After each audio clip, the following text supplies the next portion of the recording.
Hello, at 1,000 subscribers, I will make a special series of stories for you.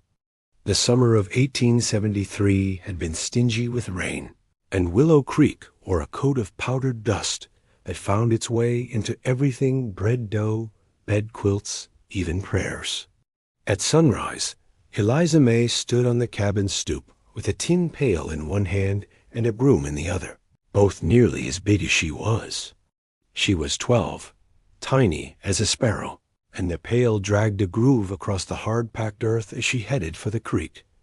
Back before the sun's mean, her mother called from inside, where a kettle rattled.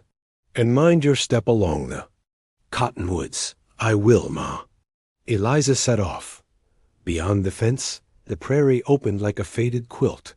Squares of buffalo grass, twists of sage, seams of chalky path. The town itself, 2 rows of buildings with more ambition than lumber sat half a mile away, its saloon sign clacking when the wind got ideas. Eliza liked watching Willow Creek from a distance. At this hour, everything looked like it wanted to behave: the false-fronted stores with their righteous faces, the livery with its square jaw, the church skulking behind in quiet hope. She would rather walk the longer way through the cottonwoods then cut past the butchers. The Whitcomb boys had been measuring her with smirks lately, the way farm cats measured a bird. A meadowlark sent its liquid whistle down the slope. Eliza answered with the single note she'd practiced, a pale imitation that pleased her anyway. The cottonwoods thickened beside the water, their bark scarred like old knuckles. She knelt at the bank, scoured the pail with sand, then filled it until the chill bit her fingers. She set it back on the path and sat with her boots in the shallows only a second. Ma would scold, but the cold teased a sigh from her she hadn't known she held.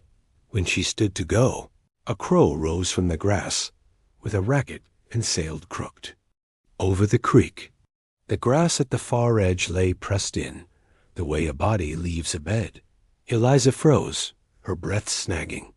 She remembered Old Man Fry's warnings at the store counter. Riders seen near the ridge, fires at night, signs of M. Moving closer. The way he said M made the hair on her arms try to stand. She'd heard stories all her life: raids, stolen horses, neighbors disappearing under a red moon. But she'd also watched the railroad men brag about sweeping the country clean, and felt something hollow in the telling.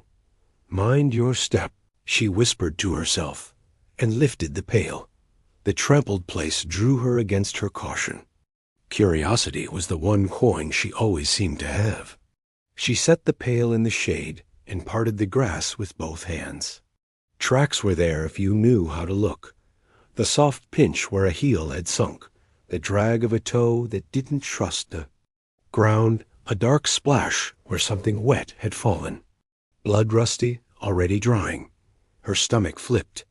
The prints led along the creek, then veered into the cottonwoods, as if whoever made them had wanted water badly and then changed his mind. Eliza glanced back toward town. No one on the street. The Whitcomb boys wouldn't be up yet, not proper. She tucked a loose braid behind her ear and stepped into the trees. Shade cooled the world 2-3 degrees. Mosquitoes whined like a distant saw. She moved slow, placing each foot where it would make the least noise. Another splash of dark on a pale stone. Another. The trail no longer asked. It beckoned. "Hello," she called, and then regretted it. Her voice sounded too bright. In the hush, a branch cracked. Eliza's heart tripped hard. She crouched behind a cottonwood trunk, small enough to be its shadow. She had a sharp rock in one pocket she'd been using to scrape her slate at school. She wrapped her fingers around it, though she didn't know what she'd do if anything came. A shape shifted under a tangle of willow and root. A boy, hardly older than Eliza, half hidden in the shade. His pants reached only mid-calf, and his bare foot was bound with a strip of leather soaked dark. He watched her watching him, and Eliza had the wild thought that the meadowlark was watching too. And the creek, and the cottonwoods, and even the far-off town. He didn't move to run. Maybe he COULDN single quotes T. Eliza stood slowly, palms open to show the emptiness. She took a cautious step forward, then another, until she could see his face. His cheeks were flushed with heat and pain. His eyes were the steady brown of creek mud where the current goes quiet. He was no older than she was, and a little taller, built like a sapling thin, with a straight strength inside it. His hair was ribbony black, braided back from his brow, and a line of dry blood ran from ankle to heel. "Are you," she began, and then swallowed all the words that didn't feel safe. "Hungry? Hurt? In trouble?" He looked at her hands, her face, the pail of water, pitched in the grass behind her. He didn't reach for anything. "I won't tell," she said, though she hadn't meant to say that at all. "Not if you don't want." The boy's mouth tugged, not a smile, but something, in its direction. He shifted and bit a breath when the movement set fire to his ankle. Eliza took a step, and then another, until she was close enough to see the cut properly. It wasn't a bite, not the ragged kind coyotes leave. The flesh had been slicked clean, like by a sharp edge of shale, and the ankle beneath it had puffed round, already swelling. She set down the rock and raised both hands again. "I can help," she said. "My ma, she taught me a little. With cuts, I can help." He surveyed her, measuring. Her torn hem, her two big boots, the gray ribbon her mother had traded egg money for last spring. Eliza thought of how the Whitcomb boys looked at her, and she stood as tall as she could. He nodded, one tight dip of the chin. "Thank you," she breathed, the words to the cottonwoods as much as him. "All right." She looked back at the creek, at the pail. Water first. She darted out, lifted the pail with both hands, and returned. The tin knocked her knee and left a cold kiss. She set it in the leaves and rummaged in her satchel. Square of old muslin her mother kept for polishing glass, winked up, clean enough. Eliza pressed it to the cut, and the boy hissed softly through his teeth, but didn't pull away. "It'll sting," she warned, pouring water over the cloth until the blood ran thin pink. The dirt washed from his foot in ribbons. She plucked a sliver of gray rock from the wound with the edge of her thumbnail and held it up. "You see? Like a knife." He watched the sliver on her palm, the way one watches a rattler warming itself, careful, fascinated, resigned. She tossed the shard into the grass and tore a strip from her underskirt with quick, fierce tugs. The sound felt wicked and grand. Ma would ask questions later. She would answer later. Her hands worked the way they had over rabbits and scraped. Elbows and her own knuckles opened by a slip of the paring knife. She laid a pressure pad of folded muslin, wrapped the torn strip snug above and below, and tucked the end in tight. The boy's breath calmed by degrees, the storm moving on in his chest. He tried to shift his foot again. She stopped him with a paw. "Give it a minute," she said, more command than plea. "My ma says swelling is like a stubborn mule. You don't coax, you wait it out." He blinked at her. The corner of his mouth tugged again. "What's your—" she started, then closed that door. Names were knives, sometimes. You could cut someone free with a name or bind them fast. "Do you understand me?" He nodded, then hunted for a word. And found it, careful. "Little," he said, touching his chest as if to clarify that he saw her.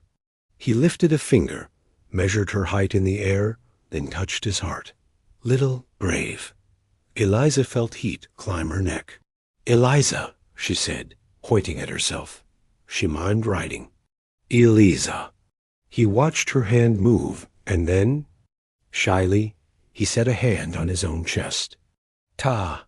He stopped, as if the syllable hurt, and let it go. He tapped his lips and shook his head. "Not now. Not safe." "All right," she said softly. "Not now." She looked around for something to make. A better brace. 2 slim willow switches lay close. She snapped them, tested their give, then bound them along the outside of his ankle with more stolen skirt. It wasn't pretty, but it would keep the joint from arguing with itself. She wet the muslin again and threaded it under his heel, so the cold stayed close.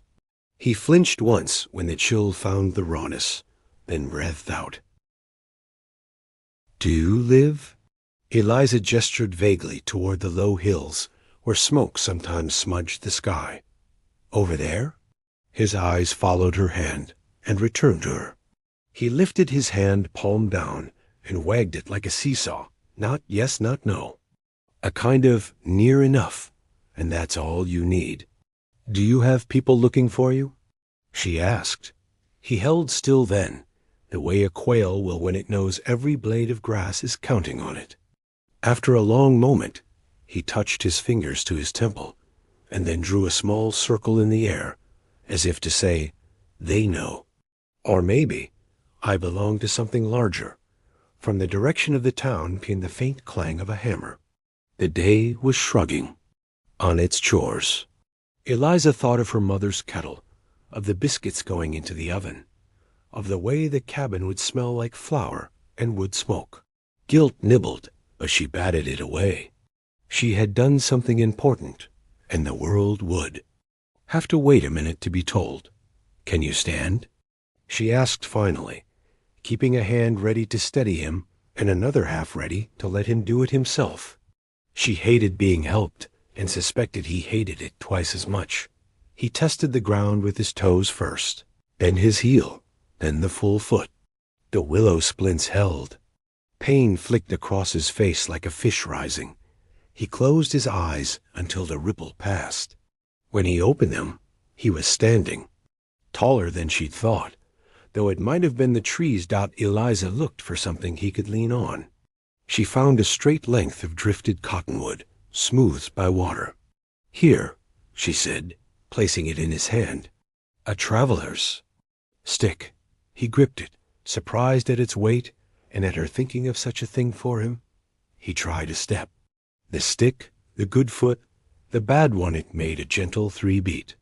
He took another step, then another, and the meadowlark poured another line of its song as if to approve the rhythm. Eliza dipped her head toward the creek. "There's a shallower crossing down that way. Less stones to pick a fight with your foot."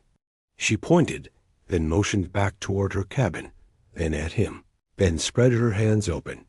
"I will not follow, and I will not try to know what you don't want me to know." He watched her for 3 breaths that felt very long. Then he lifted his free hand and held his palm up in a gesture so old it made the cottonwoods feel like school children. Peace, greeting, thank you, maybe all 3. He tapped the bandage and then lifted his hand to his chest. "Friend," he said. The word came careful and soft, as if it had to travel farther than English to reach his mouth. Eliza felt the word land and make a home. Friend. It was a modest thing, but in that shaded bend of the creek, it felt as strange and bright as is lightning starting a fire and not burning anything down. "Friend," she echoed, tapping her own bandageless ankle in mimicry. Then her chest, because it seemed right that both of them carried the same vow. He nodded, once solemn, almost adult, and then he was moving, the 3-beat of stick and feet carrying him along the fringe of willows. He kept to the shadows, not from her, but from the wider world. When he reached the place where the trees thinned, he paused. For a second, Eliza thought he would turn, tell her his name after all, or warn her of something, or ask for something else. He did none of those things. He tipped the stick just a small angle, not quite a bow, and vanished into the brightness. Eliza stood for a long moment with her hands wrist-deep in the pail's cold. She watched the place where he had been until the prairie stitched it closed. A cicada in the trees revved itself awake. A dragonfly needled the air over the water. The world resumed its breathing. Her own finally followed.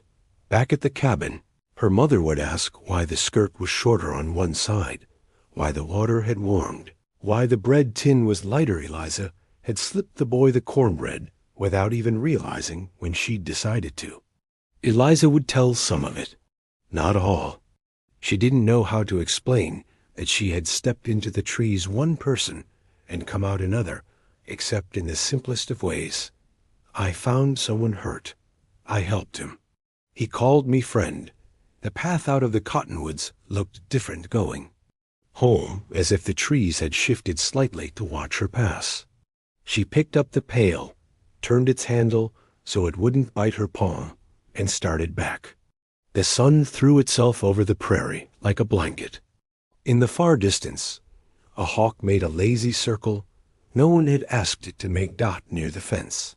She saw the Whitcomb boys at the road, with a tin soldier they'd tied to a string and dragged through the dust. One shaded his eyes and saw her. Little. "May," he crowed, "you get lost?" "No," she said. "Did you?" He frowned, untutored in answers that weren't the ones he expected. She kept walking. The water jostled. A few drops leapt out and darkened the dust, and then the dust took them like a secret dot in the cabin. The kettle hissed, and her mother's hands were white with flour. "Took your time," she said, but the words were gentle as they could be, which is the kind of gentleness that feels like home. "Eliza?" her mother said after a moment, catching the skew of her hem with a glance that noticed everything. "You tear your skirt on the cottonwoods?" "Yes, Ma," Eliza said, setting the pail by the stove. She did not lie. She did not tell the whole truth. Some truths you carry for a while, until they find their exact shape. Her mother read the rest in her face and let it be. She reached, brushed the hair back from Eliza's forehead with the backs of her fingers the way she had when Eliza was feverish. "As a baby, eat," she said. "It's going to be a hot one." Eliza tore a biscuit and found that the hollowness in her had changed color. She ate, and the world folded around the small act kindly. After breakfast, she swept the stoop, refilled the wood box, and hung the washed muslin to dry, the cut-clean square replaced by another from the rag basket. She kept listening, though she didn't know for what hoofbeats. A crow cursing, the word she'd been given returning in another mouth dot in the afternoon heat. The whole settlement slowed like a clock that needed winding. Eliza carried laundry to the line and watched the white pieces clap softly in a whispering wind. Behind the house, the creek went on with its business, cool where it could be, stubborn where it had to be. She thought of the boy again, how the willow splints had taken the argument out of his ankle and given it a plan. She imagined him moving through the grass, somewhere she couldn't see, counting his steps across the day until the distance became a story. That night she lay under a quilt sewn of dresses her mother had worn before Eliza was born. The room smelled of soap and wood smoke, and a sweetness that came from the wheat fields when the breeze remembered the right direction. She watched the ceiling until it disappeared. Every time she closed her eyes, a willow leaf floated past the inside of her eyelids. Every time she opened them, the word friend hung near the rafters. Patient as the moon dot, Eliza drifted like a leaf herself, not quite asleep, not in the day anymore either. Somewhere past midnight, a horse snorted far off one note, then quiet. The sound was nothing, probably, but she sat up anyway and listened until the cricket chorus swallowed it. When she lay down again, she smiled in the dark and found her hand on her own ankle, as if to check the bandage that wasn't there. Dot in the morning, the town would wake. Men would argue over nails and prices. The Whitcomb boys would find something else to drag down the road. Eliza would carry another pail to another stream of light. But the day she had just spent would live inside all the days to come. A slender willow switch holding something straight that wanted to stay crooked. Somewhere between the cottonwoods and the hills, A boy with a measured step would tuck a new word near his heart and carry it as if it mattered. Before the sun pulled itself over the prairie, Willow Creek woke to a sound like a distant wagon rolling, but slower, heavier, with a beat that had a heartbeat inside it. Eliza was up already, pinning laundry on the line before the day got mean. Clothespins clicked between her teeth. She paused, one wet sleeve dripping against her wrist. Storm? Her mother called from the kitchen, where the first pan of biscuits sighed in the oven. Eliza turned her head and listened. Not thunder. She'd grown up timing summer storms by the count between flash and boom. This sound rolled and rolled without letting go. A coffee cup rattled in its saucer on the table, then settled again. The wind didn't stir. The cottonwood. Leaves held their breath. She felt the noise through her soles before she decided what it was. "Ma," she said, swallowing the clothespin, then spitting it politely into her palm. "Riders." The word went through the house like a draft under. A door. Her mother came to the threshold, wiping flour on her apron, eyes already narrowing against the sun not yet risen. "Get inside." She didn't say it sharp, just true. Eliza gathered the last wet shirt, as if shirts were the center upon which the world turned. As if there weren't 40, she didn't know 40 yet. Not exactly horses coming across the land like an idea. That had decided to become a fact. On the far ridge, a smear of dust lifted, pale in the dawn. The smear separated into moving dots. The dots grew legs, and the legs found a beat, and the beat found the town. Someone in the distance shouted, and then a second someone, and the main street woke all at once. The blacksmith's door banged open. Old Man Fry stepped out with his spectacles shoved high on his head. Mrs. Caldwell clutched her baby tighter. Against an apron dappled with milk, her mother set a hand against the small of Eliza's back and steered her gently inside. "Bar the door," she said. "Down bolt only. Leave the top." It was a compromise, the sort of thing her mother did when fear and manners met head dash on dot. Eliza slid the bottom bolt. It scraped like a saw. Across the yard, the Whitcomb boys scrambled. Onto their woodpile for a better look, faces bright with a kind of excitement they would later mistake for bravery. Their father swore them down, and then didn't have the heart to make them come inside. Curtain hems twitched along the street. Someone hauled a feed cart sideways across the gap between the livery and the coopers, trying to make a barricade out of old boards and a wish.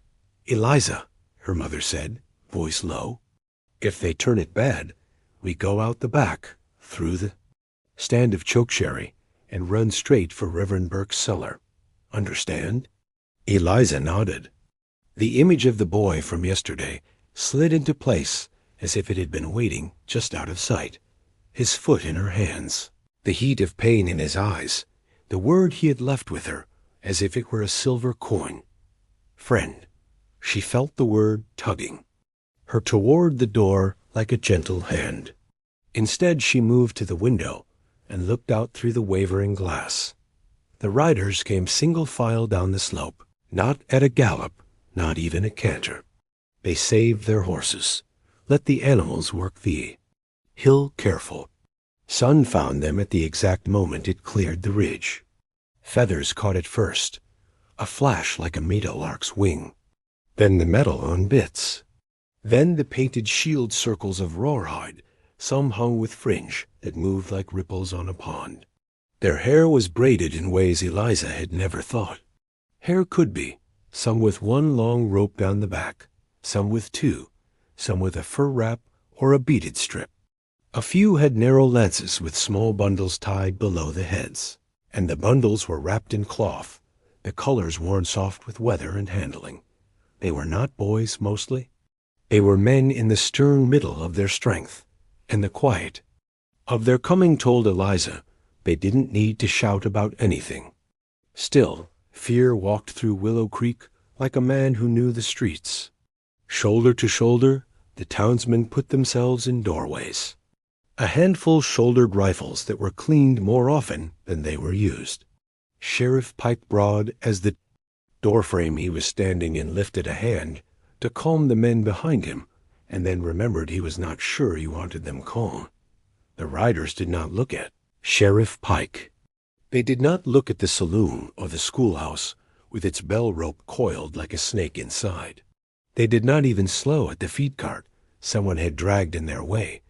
They flowed around it the way water flows around a rock, each horse finding its own polite path. They were going somewhere, and that somewhere was not the center of town.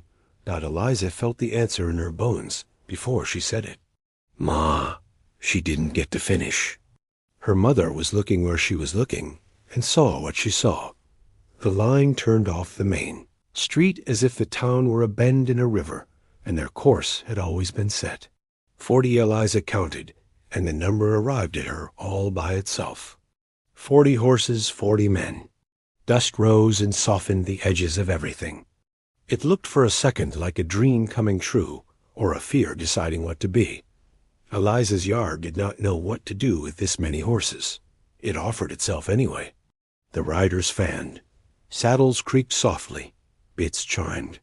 A few of the men had paint on their faces, slashes of red along the cheekbones, a white line running from mouth to chin like a creek in snow. One wore a hawk wing fixed at his shoulder.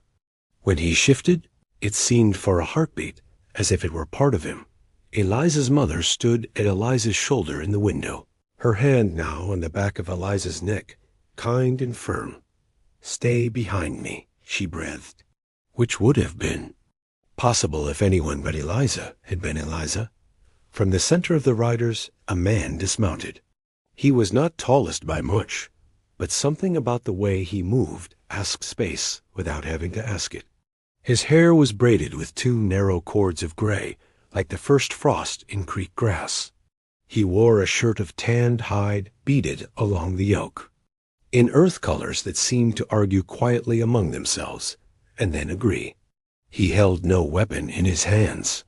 He took 2 steps forward and looked not at the sheriff down the road, not at the men with their rifles propped in their elbows, but at Eliza's door. Her mouth went dry. She didn't know she had the top bolt in her hand until her mother's fingers closed over hers and gently pressed them away. The door latch was right there, the everyday thing that separated inside from out. The Chief Eliza had no other word for him, lifted his hand, palm outward, showing emptiness. A breath passed.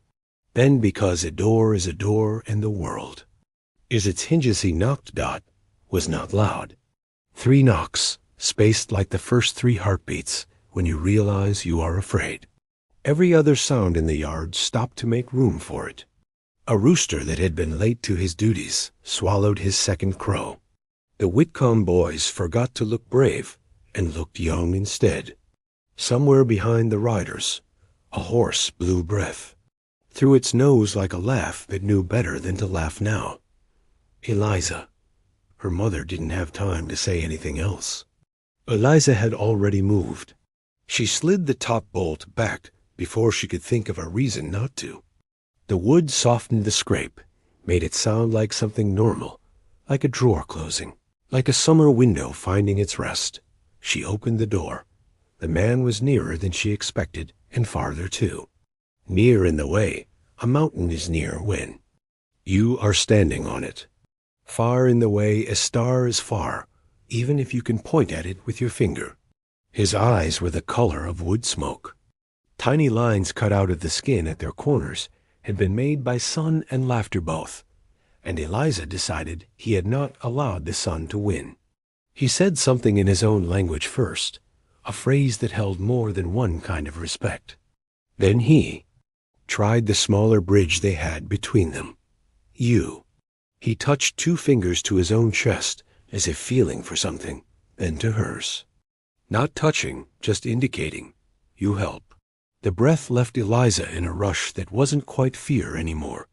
Over his shoulder, among the horses, she saw a boy she knew by the shape of his face and the way he balanced even when sitting still. He was astride a dun pony that had a single black stripe along its back like a writing someone had made on purpose. His ankle was wrapped in a bandage she recognized because she had cut the cloth with her own hands and tied it with her own fingers.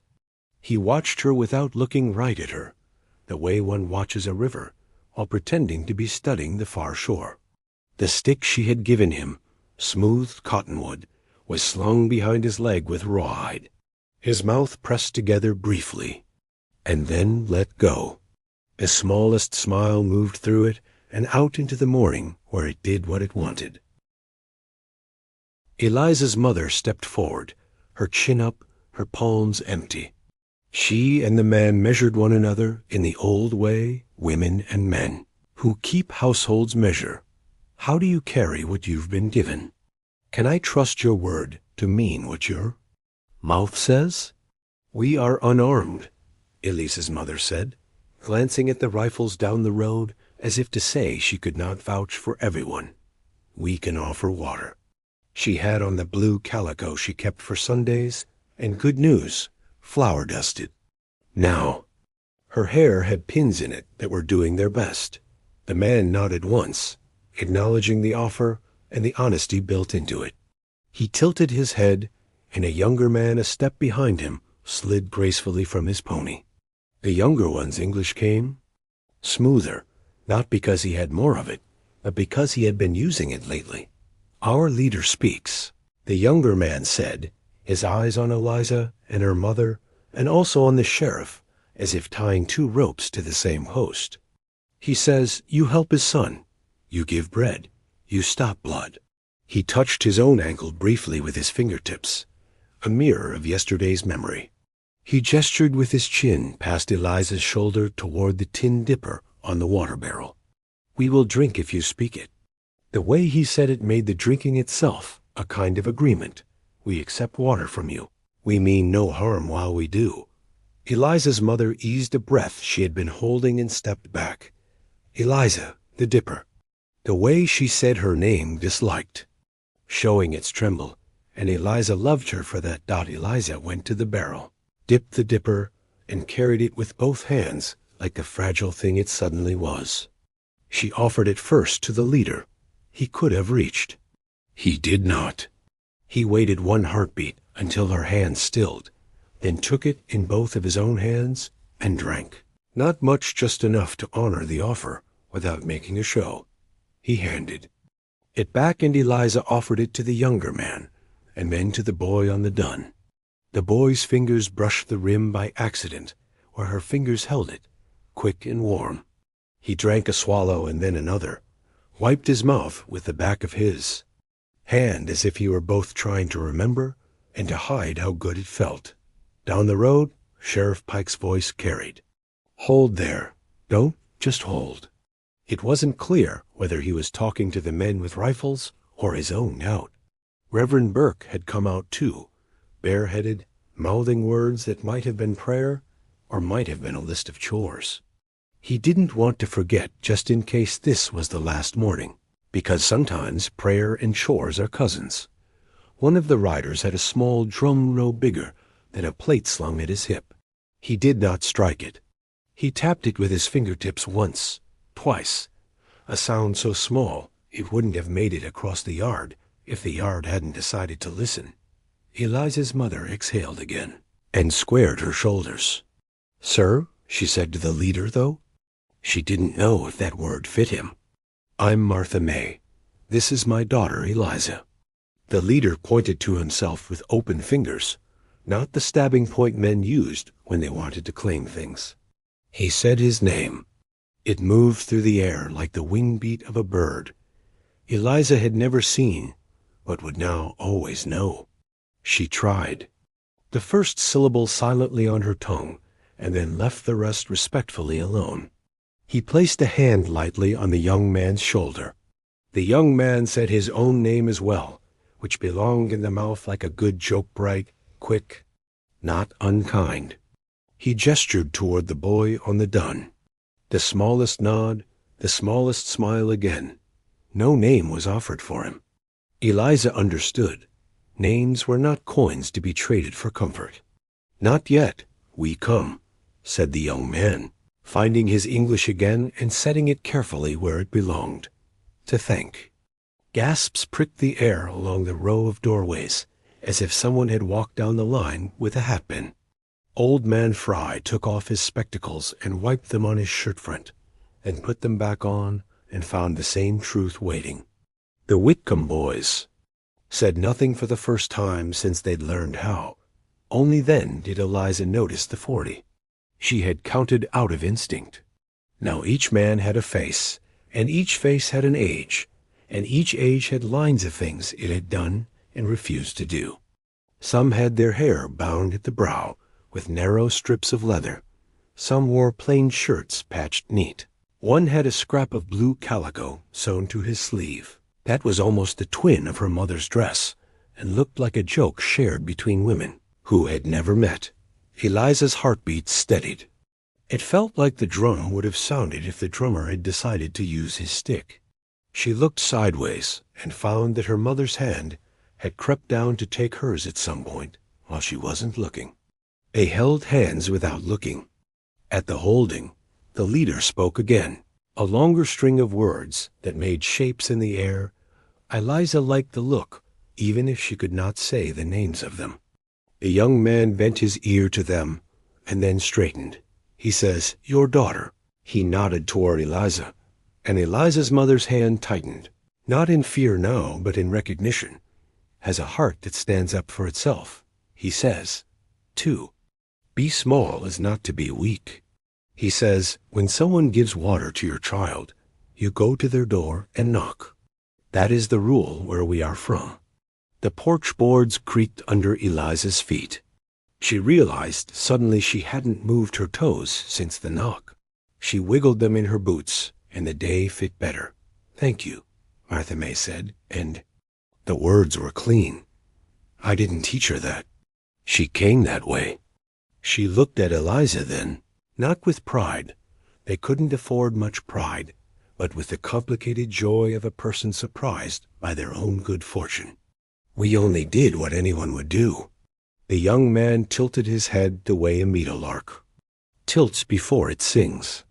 "Not everyone," he said, without judgment and without heat. "Enough," he added, and Eliza did not know whether he meant enough people, or enough good, or enough for now. Down the road, Sheriff Pike loosened his shoulders a notch. He stepped from the shade into the light and lifted his empty hands, mirroring the leader's earlier gesture, a picture held up to a picture. "Do we understand each other, then?" He called, voice big out of habit, not need. "We are peaceable folk here." He glanced at his own men, who were trying to look more peaceable than they felt. "We are."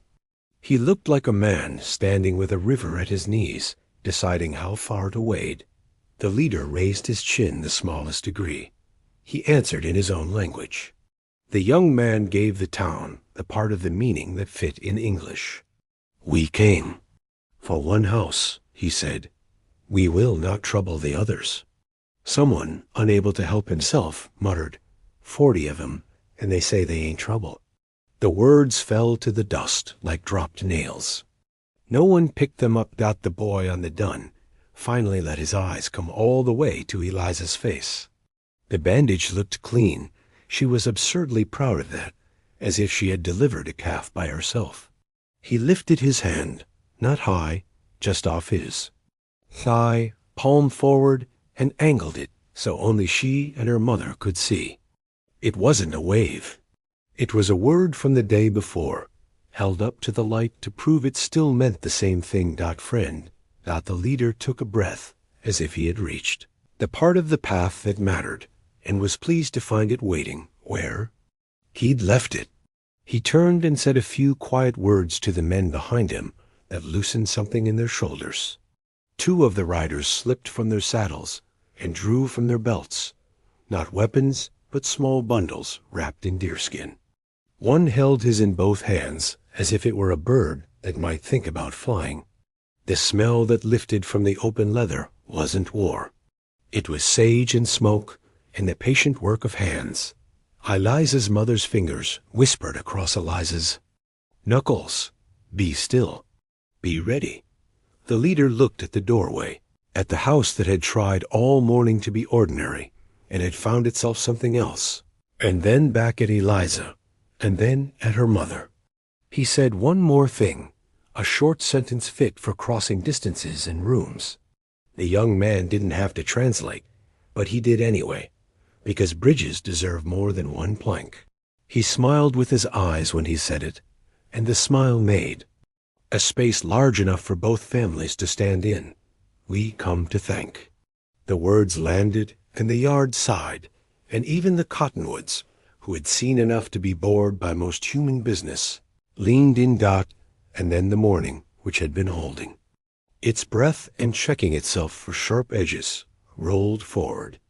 The men on the horses eased their mounts a step, making room where there needed to be room.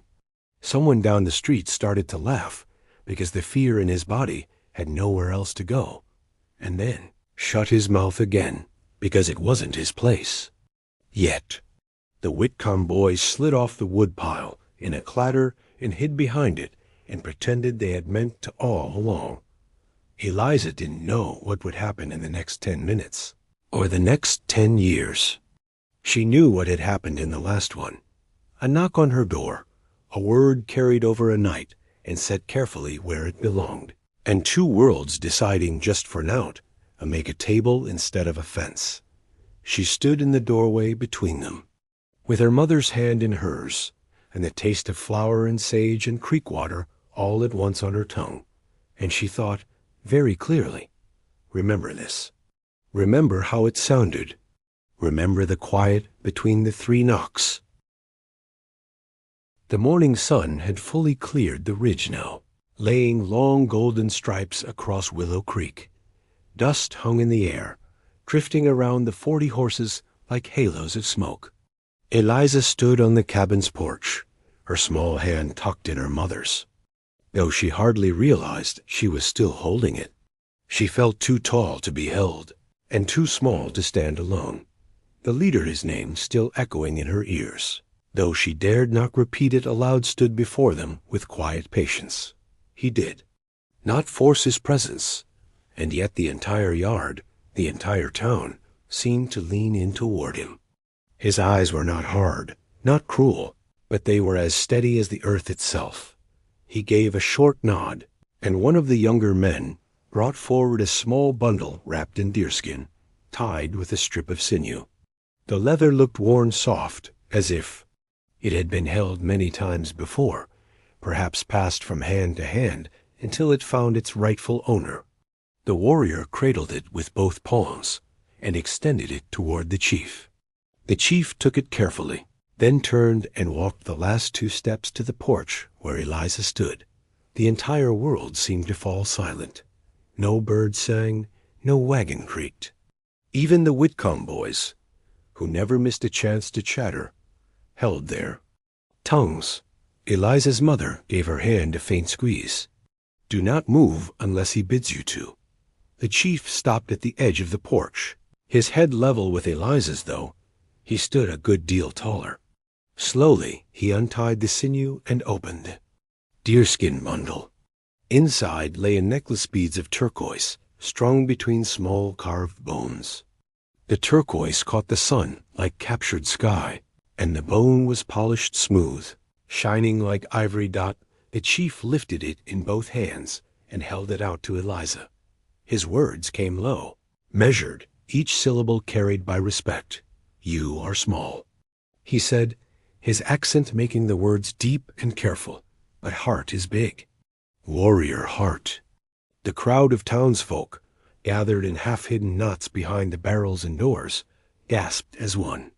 Sheriff Pike, who had been shifting uneasily with his rifle still in reach, blinked in disbelief. A gift? To a child? To that child? Eliza's breath hitched in her throat. She did not know whether to reach for the necklace or fall to her knees. But the chief stepped forward, and with the ease of a father tying ribbon around a daughter's hair, he placed the necklace over her head. The beads lay cold and heavy against her chest, the weight of them far greater than their size.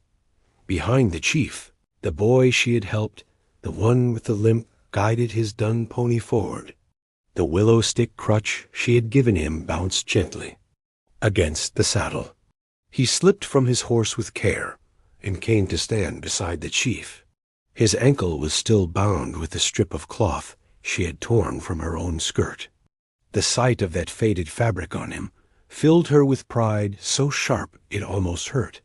He reached into the pouch at his belt and pulled out a single feather.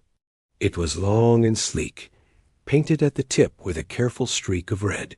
He held it out toward Eliza. "You are my sister now," he said softly. His English was broken, but the words were whole enough. Eliza swallowed hard. She reached out both hands and took the feather as if it were glass. Her fingers trembled. Sister, a word she had longed for but never owned. She had brothers once, but fever had carried them off when she was small. Her mother never spoke of them. She had thought the word sister was something meant for other girls, not for her. She lifted the feather to her chest and held it there, the turquoise necklace pressing into her skin beneath. "Thank you," she whispered, though the words felt too thin for the moment. The boy gave a short nod, his dark eyes warm. The chief raised his voice then, speaking to his warriors in a long, flowing sentence. They answered with a murmur, low and steady, a sound that rolled like distant thunder. Then, as if by signal, one of them began to drum slow, steady beats from the small hand drum slung at his side. Another voice lifted in a chant, deep and resonant. Words Eliza did not understand, but could feel in her bones. The warriors gathered in a wide half-circle, their ponies restless but controlled, and began a chant that filled the air with a rhythm older than the town itself. It was not warlike. It was not angry. It was reverent. The townsfolk leaned out of their doorways, eyes wide with shock. Old Mrs. Caldwell clutched her baby to her chest, whispering prayers, though her eyes were filled not with terror now, but with awe. Eliza stood motionless as the chant rose and fell. The turquoise beads seemed to vibrate with the rhythm, the red-tipped feather catching the sun until it looked aflame. Finally, the chant faded. The drum went still. Silence returned, heavy and thick. The chief turned back to Eliza and spoke once more.